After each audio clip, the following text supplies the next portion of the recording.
Good morning, everyone. Shh, thank you. Good morning and welcome. My name is Su-Ling Ching, and it is my honor to be the President and CEO of the Ottawa Board of Trade. I am joined this morning by my co-presenter, Michael Curran, who is the President and Publisher of the Ottawa Business Journal, our region's premier business media outlet. On behalf of Mayor Mark Sutcliffe, the Ottawa Board of Trade, and the Ottawa Business Journal, welcome to the Mayor's Breakfast. I trust everyone had a lovely Thanksgiving weekend, I hope. I hope that you did, and that it was filled with gratitude and with fun, and we are all very grateful to be here together this morning, gathered in the heart of our city at City Hall in beautiful downtown Ottawa. We acknowledge that we are meeting on the unceded territory of the Algonquin and Anishinaabe Nation, whose people have lived on and cared for this land for thousands of years. We honor their enduring relationship with this land, and we recognize the contributions of all First Nations, Inuit, and Métis peoples to our community, past and present. If any of you are sharing on social this morning, our hashtag for today's event is OTT Mayor Be Fast, so Mayor Be Fast. No, I'm not sure what it is. I've got two different things. OTT Mayor Be Fast. So look for that one, and please share on social within your networks what we're doing here today. I would like to say a warm welcome this morning to the board members of the Ottawa Board of Trade, Mr. John Proctor, Mr. Dan Dory, and Julie Lupinacci, and of course to our city councillors who have joined us here this morning, Councillor Curry, Councillor Dudas, Councillor Brockington, and Councillor Hill. Thank you all for your leadership and service in our community.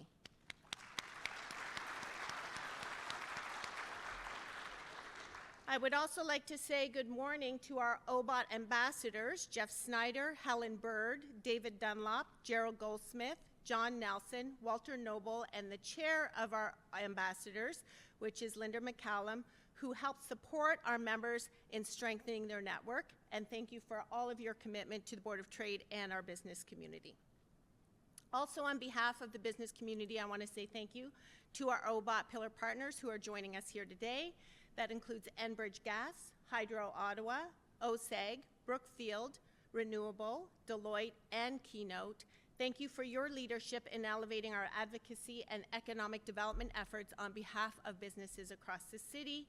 And finally, a warm welcome to our very special guest this morning, General Jenny Carignan, Chief of the Defense Staff. Thank you for being here this morning.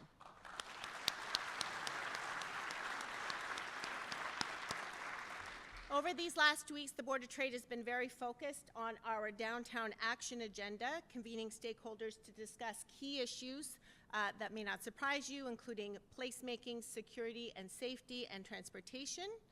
We've also held the inaugural Energy Policy Council meeting and continue to build up on our infrastructure and downtown policy councils. We wish to say congratulations to the City of Ottawa on your Housing Innovation Task Force for your timely recommendations, and we are keenly interested in monitoring the progress and supporting the progress on that file. We recently participated in the Canadian Chamber AGM, contributing to the national policy debate and working with them and our colleagues at big city chambers across the country on key matters like internal trade barriers, which is very important work during these uncertain times. And of course, member business success is a top priority for us. So over and above advocating for a competitive business environment, we are helping members do business better with programs such as our Affinity program, to which we have just announced 4 new partners, including Ottawa-based Fellow.ai, Rogers Preferred Program, Net2Phone, and TD Insurance. These programs help our members save money, increase productivity, and reward their employees, which all goes toward growing the bottom line. In addition, we are co-hosting a sold-out small business summit with the Invest Ottawa and the Ottawa Coalition of Business Improvement Areas, and hosting a series of SME roundtables with our friends at BDC later this fall. So stay tuned as we finish out 2025 strong at ottawabot.ca. We're very grateful to all of our Ottawa Board of Trade members, partners, and volunteers for investing in a stronger, more connected business community, one that benefits everyone. If you are not yet a member, we invite you to join us in shaping the future of Ottawa. Now, as we begin this program, we'd like to acknowledge the great organizations that make the Mayor's Breakfast possible.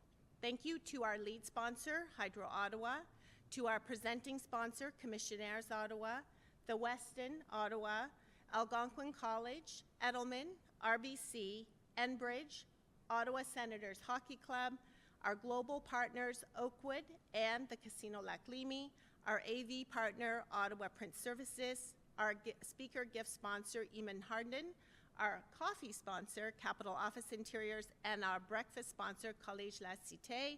A big thank you to all of our sponsors, without whom we would not be able to be here together this morning.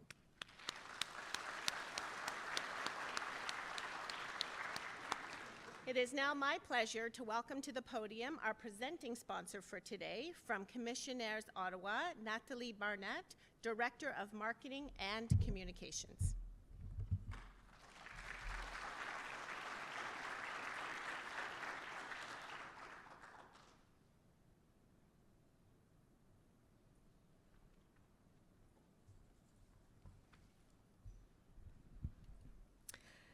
Good morning, Mayor Sutcliffe, distinguished guests, and members of Ottawa's business community.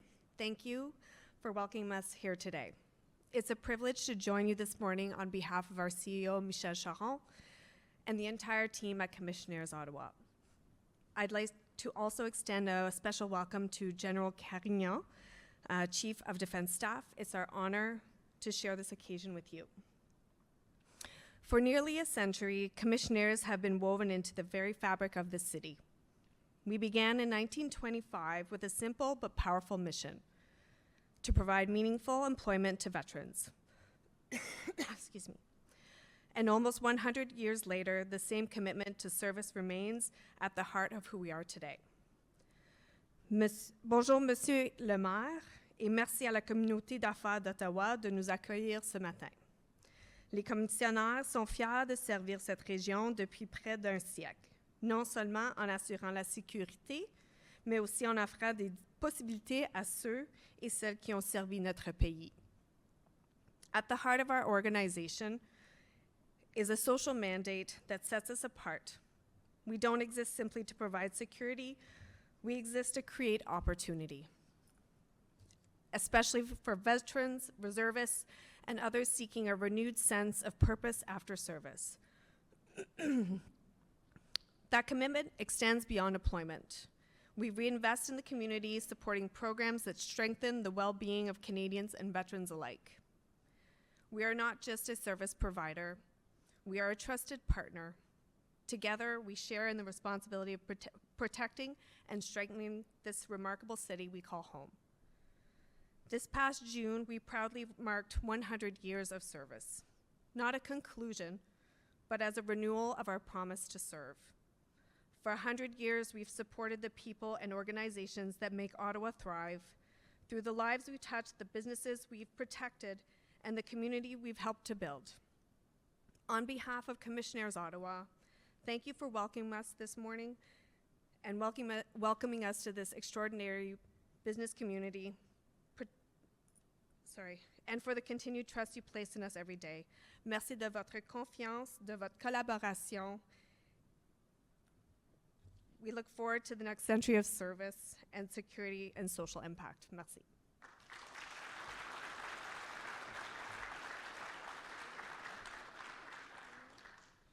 Thank you, Nathalie. And now please welcome His Worship Mayor Mark Sutcliffe.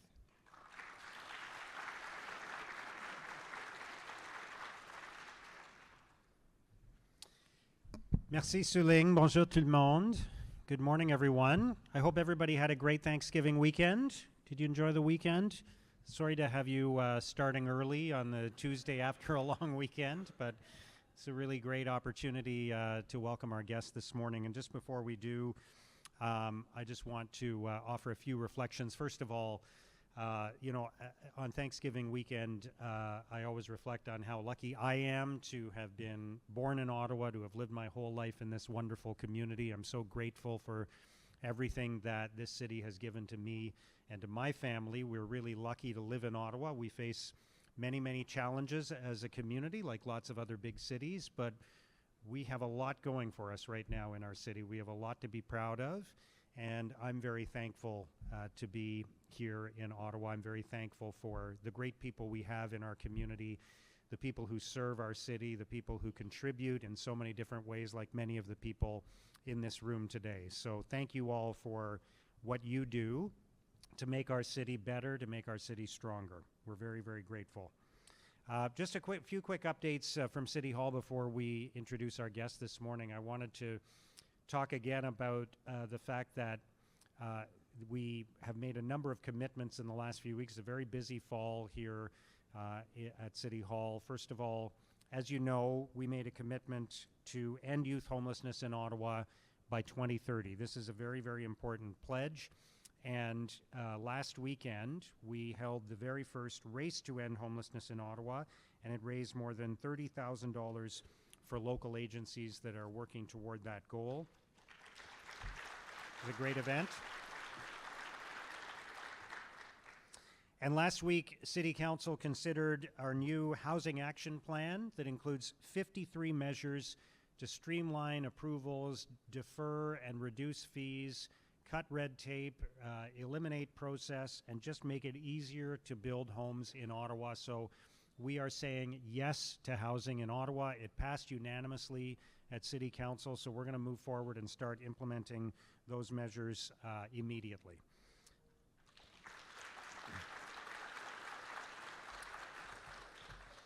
Et comme vous savez, beaucoup trop de personnes n'ont pas de médecin de famille en ce moment. You may know that many people in our city do not have a family doctor. Today we will be discussing our primary care action plan. I hear concerns about this from residents all the time.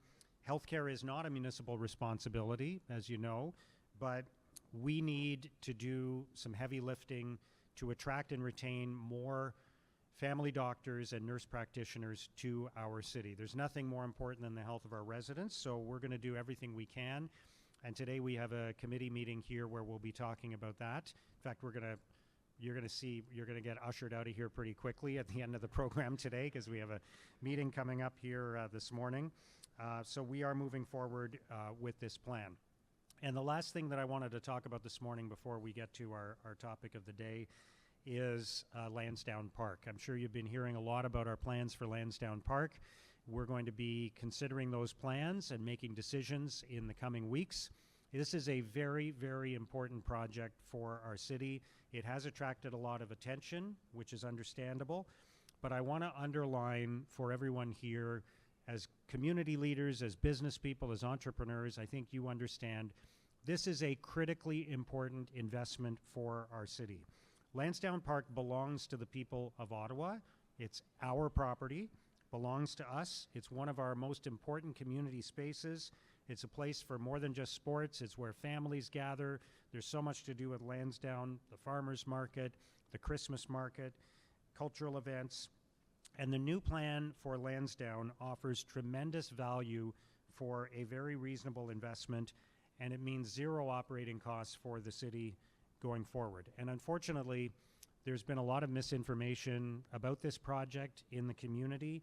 Some of the same people who opposed the first round of Lansdowne investment 10 years ago are fighting it again. And it's okay to have a different opinion about this, but it's not okay to twist the facts. And opponents are saying that the city is paying the entire cost of construction for Lansdowne, which is not true. They're saying that this is taking money away from other priorities that we could be investing in, which is not true. They're saying we should wait and do this later, but you know that the longer you wait, the more it costs. It's only going to get more expensive. This is a rare opportunity where for every dollar we invest in Lansdowne, we get $3 of value. Normally when we build infrastructure in the city, we build community centers and libraries and swimming pools and hockey rinks. For example, the new downtown public library at Asoke, we cover the entire construction cost 100%. And we pay the operating costs going forward. With Lansdowne, we're going to pay about 33% of the construction cost because of the partnership we have with the Ottawa Sports and Entertainment Group. And then we pay 0% of the operating costs after that. There's no other project like that. Investir dans Lansdowne coûte moins cher que de ne rien faire.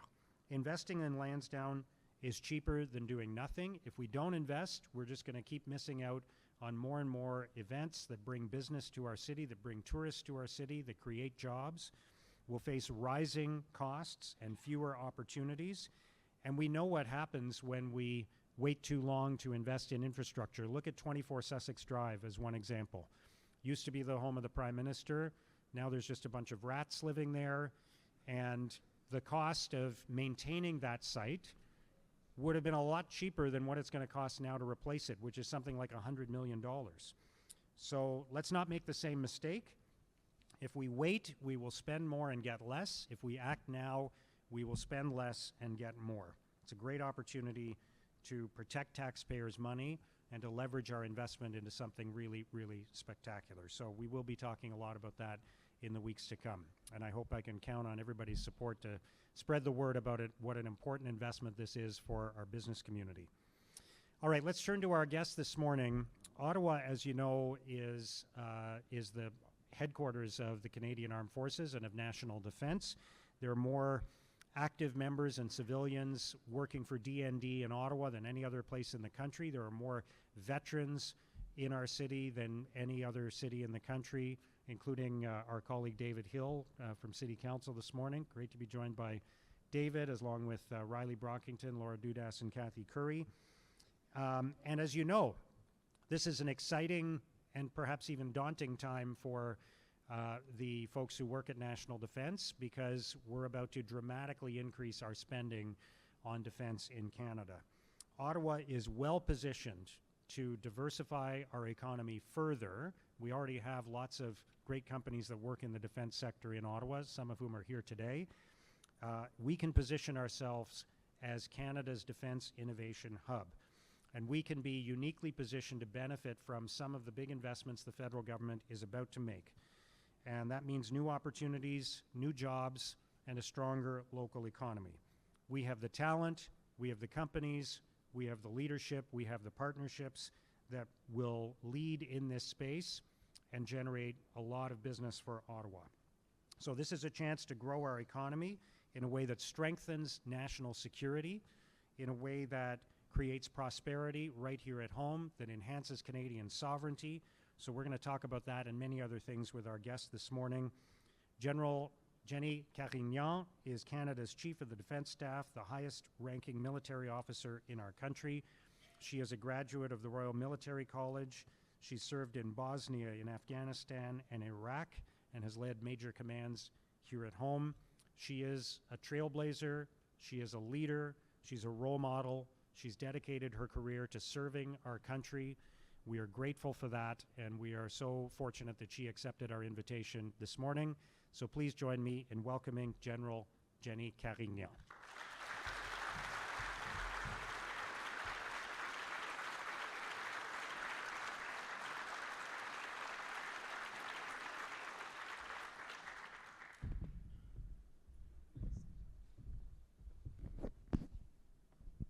Thank you very much for accepting our invitation, and thank you for your long career of service to our country. We're extremely grateful, and I know the role that you serve in now is very demanding, so again, thank you for joining us this morning. We're very grateful. Thank you, Mayor Sutcliffe, for having me and welcoming us here into your home. So it's a pleasure to be here. So before, we have a lot to talk about, a lot of business to discuss, interesting stuff to cover, but let's talk a little bit about you. And my understanding is that when you were a kid, the dream was not to be a general in the military. It was to be a dancer. Is that right? Yes, it's absolutely correct. Like many young girls, I had hobbies and really was passionate about dancing. So took a lot of made a big investment in dancing early on, and of course was looking at this as a potential career further on. Yes. Okay. And what is it that you loved about dancing? Well, I think there's a lot of links to the military, because it's a discipline. It's about showing up and contributing, and it's about the practice, the exercise, and about delivering a product for an audience. But so many different links that we can make.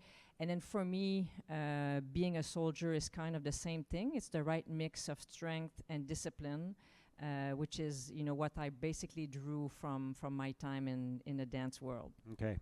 I thought you were going to say that, as a general, maybe sometimes facing the media, you have to do a little bit of dancing, but... Absolutely, that too. Yes. Yeah. So how did you become interested in a military career? How did that happen for you? So it's just was looking to do something that mattered. I was looking to do something of a challenge as well, and I'd heard about the military college, so I had no idea what a military career entailed. So to me, the offer of having an education, study in engineering, always loved science.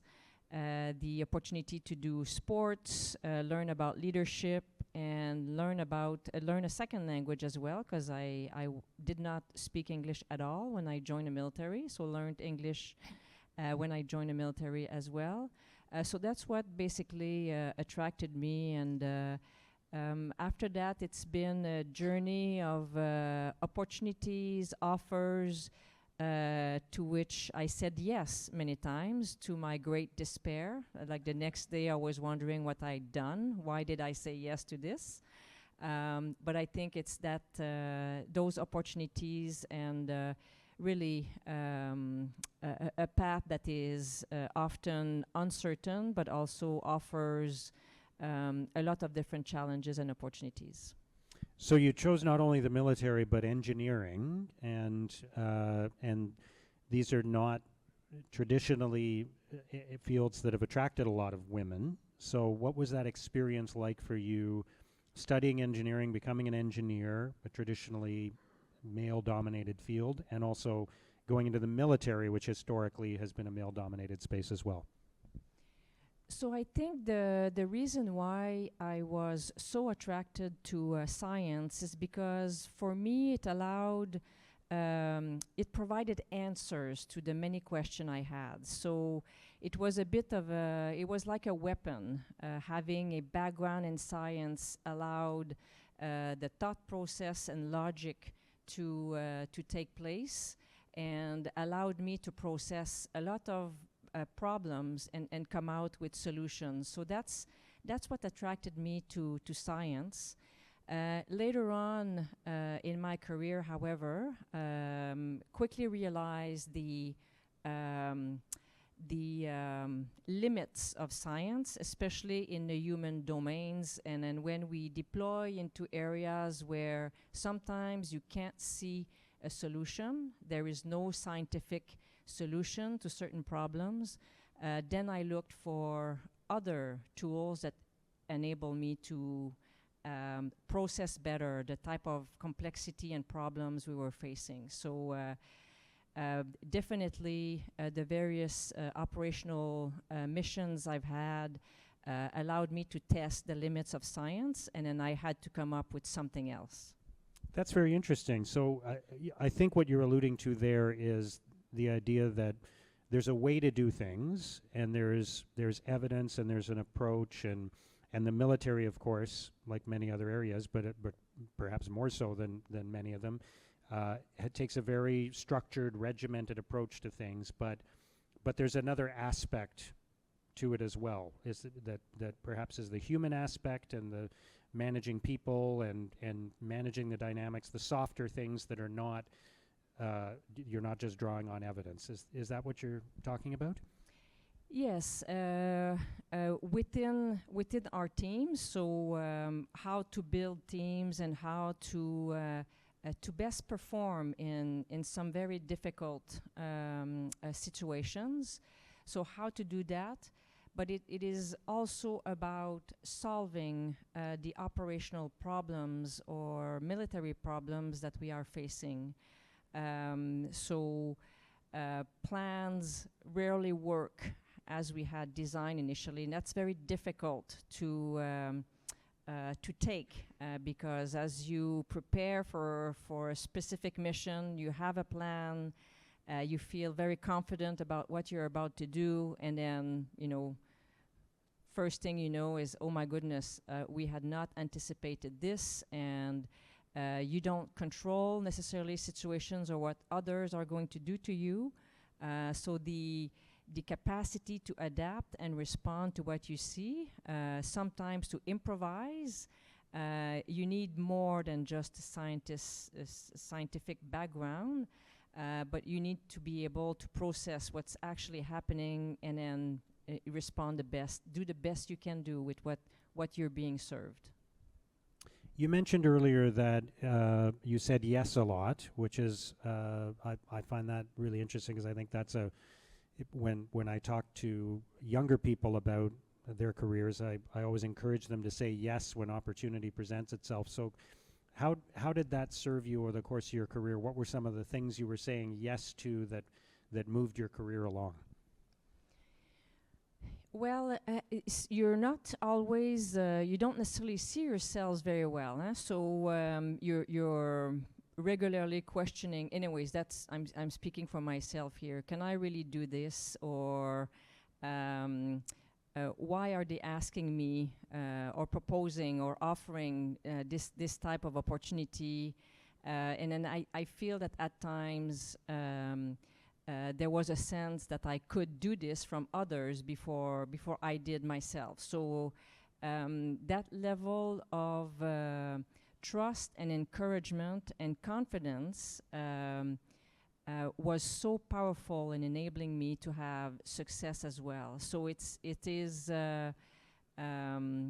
quite empowering to understand that you're being trusted with a job, with a task, with a mission, and then the commitment to do the best you can to take it to the end with success is incredible. So this is something that I've taken into my leadership style, is trusting my teams to do the task that I would trust them with, and then that level of trust is incredibly empowering for our team members. I can see that, yeah. So tell me about some of your overseas missions and what you learned from those experiences, because as I mentioned, you served in places like Iraq and Afghanistan and Bosnia. What were those experiences like for you?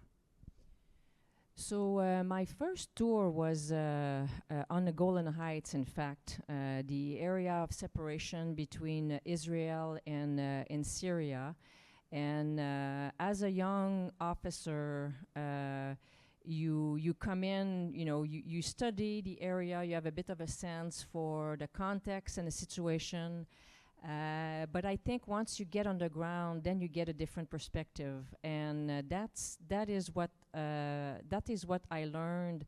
Every single mission was at a different rank level with different functions, UN, NATO, and so on. So very fundamentally 4 different missions, and it's to give yourself a chance to, once you get on the ground, to accept that it may not be as you had studied, and being ready to change your mind consistently, to actually see what is there rather than what you would like to see. In my last mission in Iraq, I had 3 weeks of a normal mission. The first 3 weeks I got there, it was very stable. Like, I thought I had the best job in the world. It was a bit of a dream for me, because like from my first mission on the Golan Heights, I said, hey, that's something I would like to do. I'd like to be a force commander for a multinational force, and this is what happened to me in 2019 with Iraq. But everything derailed security-wise. A few months later, the pandemic hit. Managing a mission in the middle of rocket attacks and a virus. Like I'd never faced a virus before. What does that look like? How do you organize your contingent to face what you're seeing? It's incredibly complex, and readjusting, recrafting, and then reframing the whole mission for it to look different at the end was incredibly difficult, because you feel that you may have failed. I failed because the mission didn't remain as is, but it couldn't. It could not stay as is, because it would not have survived. And the mission is still running, and the mission is still evolving, and consistently improving over time. So it's great to see. So what would be some of the lessons you learned from that experience? Because again, you know, we often, I think outsiders think of the military as you've got a plan and you execute the plan, and you're talking about significant adaptation and evolution from the original plan. So I'm sure there are a lot of leadership lessons that arise from that. Yes, that you can't fall in love with your plan. That's the big lesson. Yes, so it's good to have a plan, to be able to project, have a vision. I think the business world works that way as well. You have a vision, you anticipate, you know, what you will need to meet certain objectives. And then along the way, you have to adapt to your external environment, to your internal environment as well, because they both go together. So the plan needs to change, and sometimes the objectives need to change so that it becomes realistically a way to, you can accomplish it realistically. Because our teams are not stupid by any means. People realize at one point what is feasible and what becomes impossible. So we have to craft a way forward so that you can have successes along the way, and then leading to progress in the end. And maybe that's the other big learning lesson. We would like to strive for the big victory, the big win at the end. Unfortunately, at the strategic level, it doesn't work that way. At times, you have to settle for progress and then work it over a longer period of time. So if we look what's happening currently in the Middle East, if we look at what's happening with Ukraine and Russia, these are, you know, on the scale of time, these are long-term problems, and then we have to scale it over time, but also at times settle for progress. Great points. You were also involved in supporting communities that were affected by floods in Quebec. And I think that's a great opportunity to remind everybody of the important role that the Canadian Armed Forces serve within our country in times of crisis.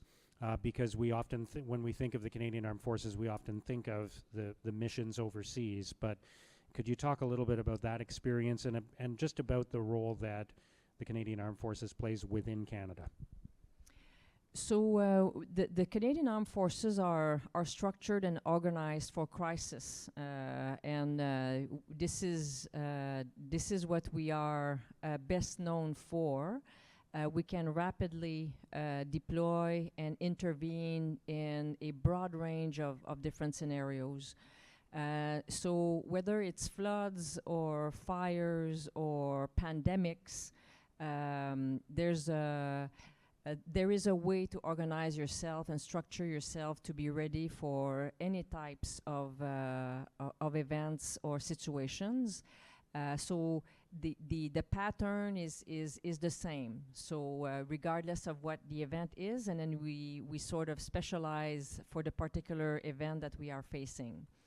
But I'd like to talk maybe more broadly speaking, the context, the geopolitical context right now redirects the Canadian forces a lot towards the defense of Canada, especially when we are talking about the Arctic and how much more competitive now the Arctic is becoming amongst our various, we call them adversaries, call them competitors, but the Arctic, as it becomes more accessible, we have, of course, more humans in those areas and then more interest as well, which causes us now to organize ourselves differently and structure ourselves differently to make sure that our territorial integrity is protected and our sovereignty is protected as well. So not only for specific domestic crises, but also in terms of defending Canada, which means that we have to equip ourselves differently, we have to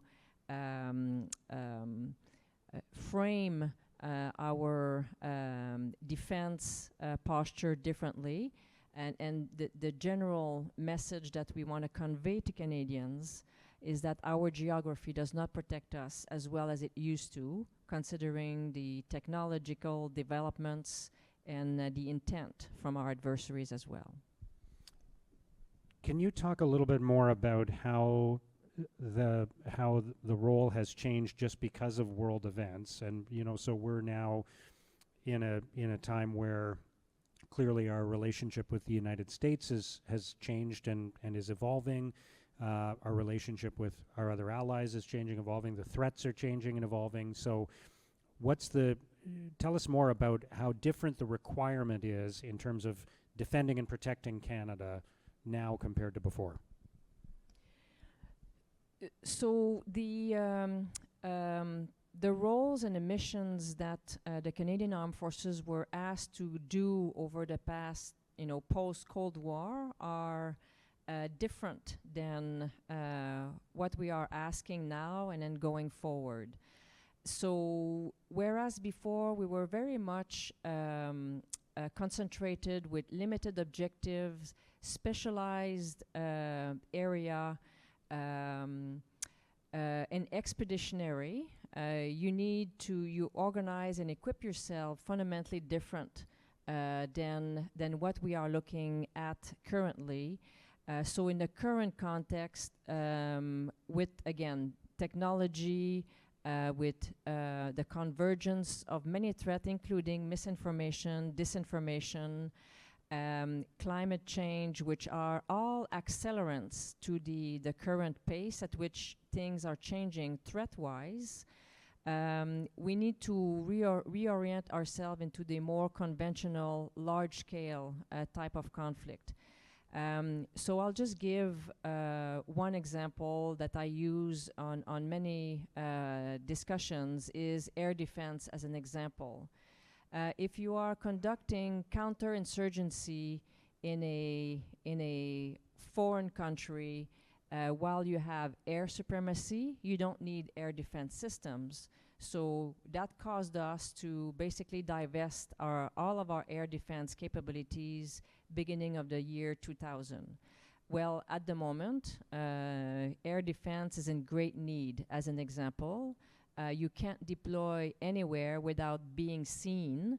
So air defense is absolutely key to force protection, but also our ability to defeat any threats that could be coming towards us. So that would be an example of capabilities that we need to reorient and re-equip ourselves, from now and then going into the future. Before we talk more about where we're going in the future, you're the first woman to be the Chief of the Defense Staff. You've been a trailblazer throughout your career, so yeah, let's recognize that.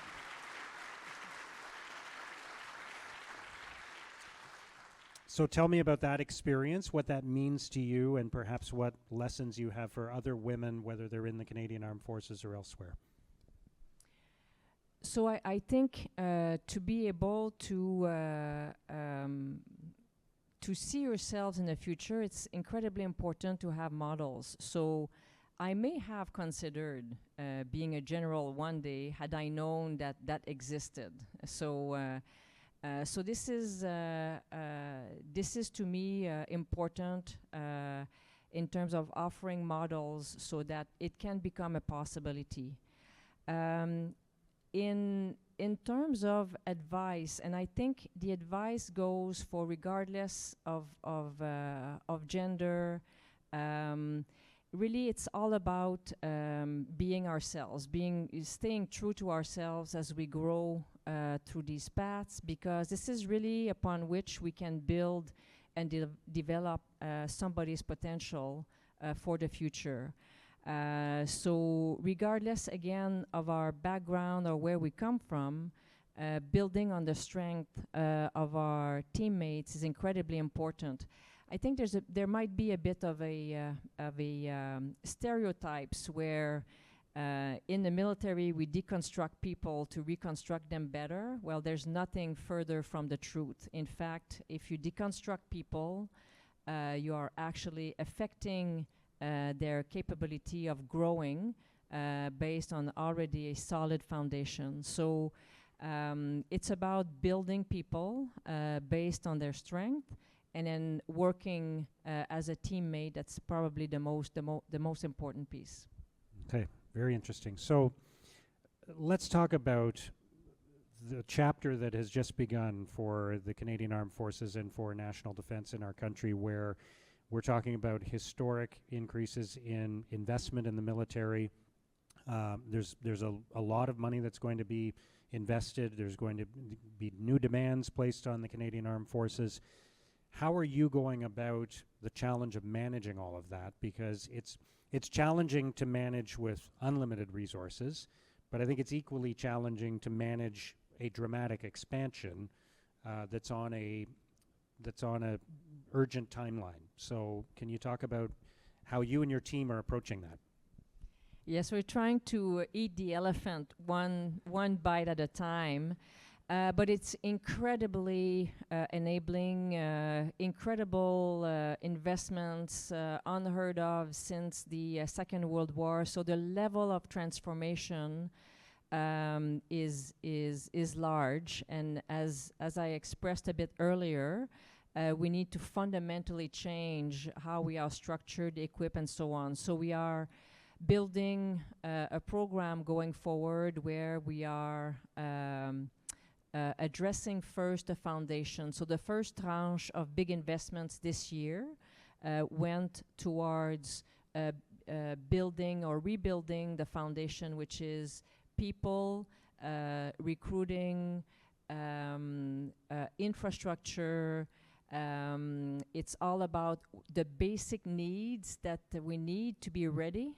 So ammunition, and gas, spare parts, all of this to build our level of readiness to where we can even be more flexible and responsive to the various needs of the government. So this is where we really have invested first. And then over the years, planning on the acquisition of the various equipments and systems that we need to get the forces towards the future the future structure and needs that we need. So it's expansion in the number of personnel. It's building a stronger primary reserve and then building a supplementary reserve, which does not currently exist. So it's many more people who can be employed in different ways. But also digitizing and then take on all of those transformations. So the Army, Navy, Air Force, and the Special Ops are all have all undertaken massive transformation effort as we are, and then we are sequencing and prioritizing to ensure that we do this in a way that is that is logically applicable and feasible as well.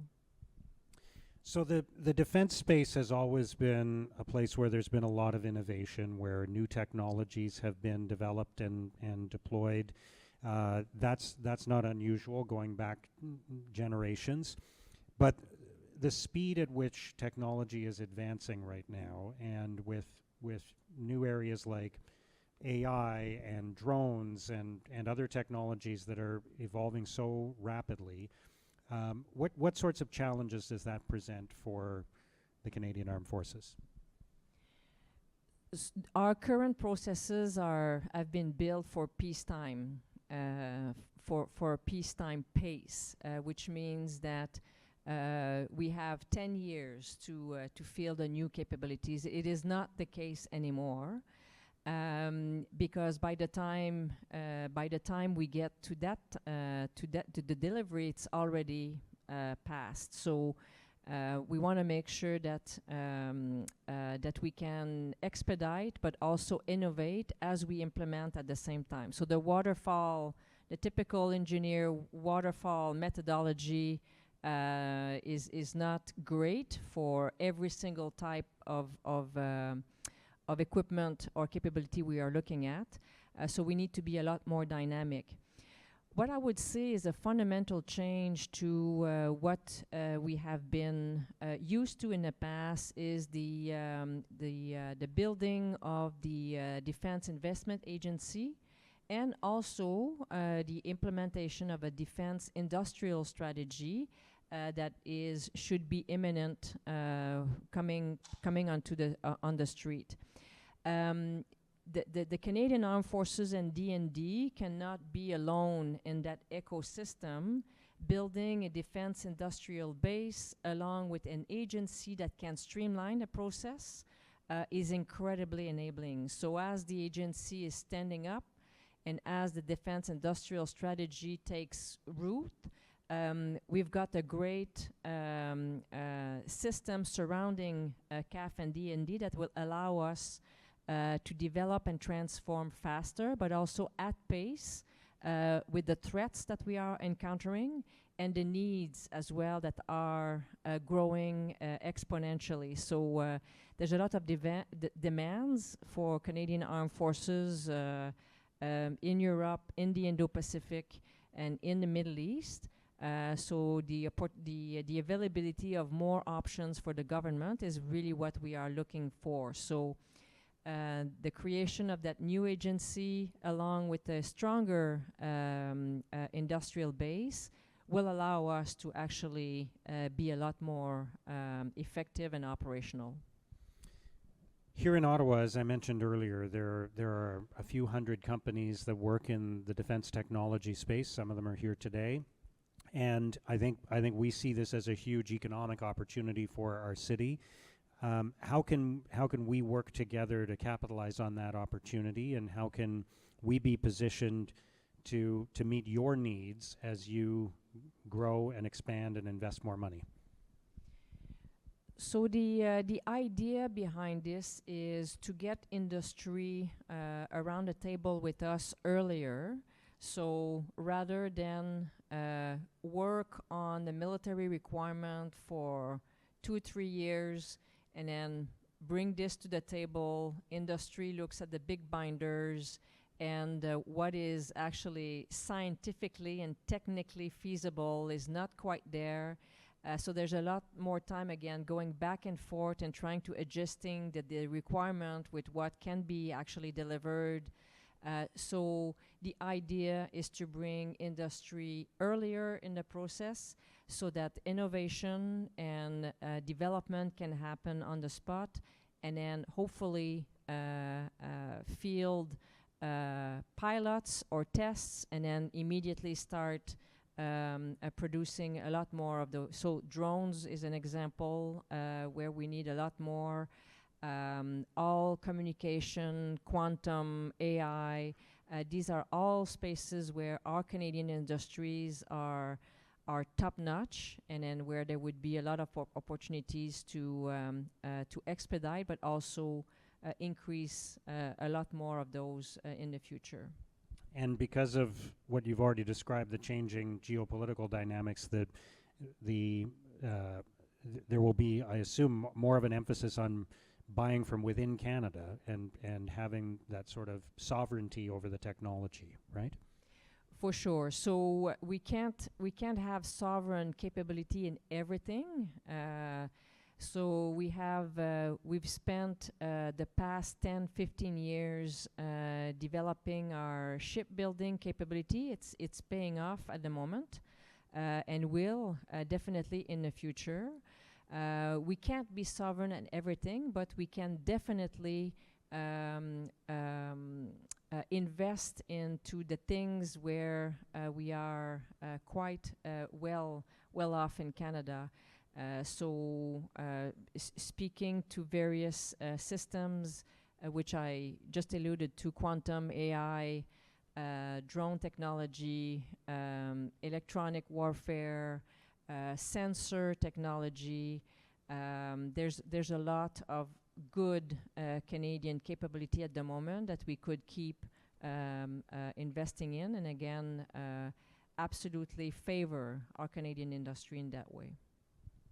So there's the economic opportunity, the private sector opportunity with a lot of companies here in Ottawa, but I wanted to highlight as well the partnership between the community here in Ottawa and the Canadian Armed Forces, and that is evident in so many different ways, from the changing of the guard, which is so popular for tourists in our city, events like the Army Run, which I participated in a few weeks ago. This is your home base. This is the headquarters of National Defence. There are thousands and thousands of residents of our community who work for you, who work for National Defence. My dad was a civilian with DND. So how can we grow and enhance that relationship to the benefit of the Canadian Armed Forces and our objectives right now, and to the benefit of the community? So in terms of numbers, it's 9,800 personnel in uniform in the Ottawa, in the NCR, 13,600 public service employees as part of DND, and a whole number of veterans as well. A lot of people retire in the Ottawa region as well. So there is a huge community here in Ottawa, and definitely feel welcome. It's like I've gone back and forth between Ottawa and other postings, so we're back and forth often to Ottawa. We always come back to Ottawa some days, and then we feel an incredible support from the various communities. So many talent, I would say, available, and so many skills that are transferable in all kinds of domains. Often what you learn in the military is very much transferable to, to a broad range of different employments. What I would say, however, is military folks are usually ill-equipped to understand the business ecosystem, who to speak to. They don't have the network because you've been very much focused and specialized in your own field, and we don't have the contacts or the network to reach out to specific employments where you could actually contribute significantly. So I would say that transition is always a challenge when you leave the military. Yeah, so there's an opportunity there, and I know David and I have talked about this a few times about how we can make it easier for people post-retirement from the military to find other opportunities in our city. That's definitely an area we can work on. Well, we'll wrap it up there, but I wanted to say, thank you for everything you've done. Thank you for a lifetime of service to our country. Thank you for being a role model for young women and girls. Thank you for being a trailblazer. And we here in Ottawa are certainly very supportive of the Canadian Armed Forces and of National Defence, supportive of the objectives you have, the big mission that you now have as part of the mandate from the federal government. And we're here to help. We're here to collaborate. We're here to partner with you in the private sector to make that as successful as possible. So we look forward to working together. And again, thank you for joining us today and for everything you've done for our country. Merci.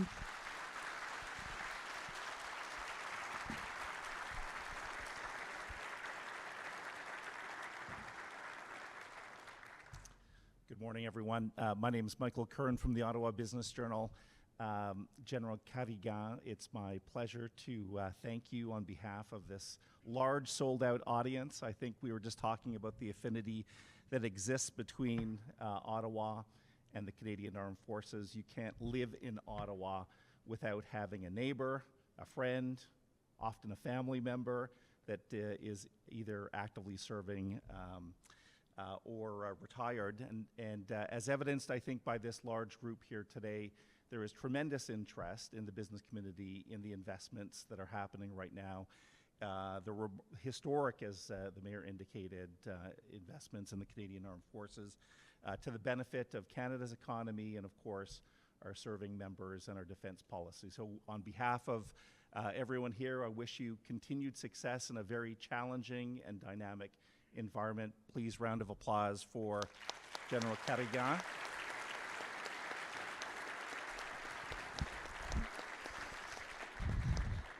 And we've got a couple door prizes here. I don't know if generals can do door prizes. Don't want to put you in that awkward situation, General. So this is for a $100 gift certificate to the Casino Lac Limi. No, don't give it to him. Okay, uh-oh. Oh, James Baker, who just celebrated his 10th anniversary. James will get you that certificate in a second. Thank you very much. James just celebrated, again, a 10th anniversary. This is for an... yeah, this is for an Ottawa Senators hockey stick signed. And who is that? Okay, Suzanne Sear, all of our OBJ and Ottawa Board of Trade friends here. And just before we have you leave the stage, General, I'm going to ask Yves Jacques, I'll ask our friends from Eamon Harnden, Sébastien Huard, to come forward and present a token of our appreciation, General. Here, we'll have you come forward here. And just have you pose for a photo for a second.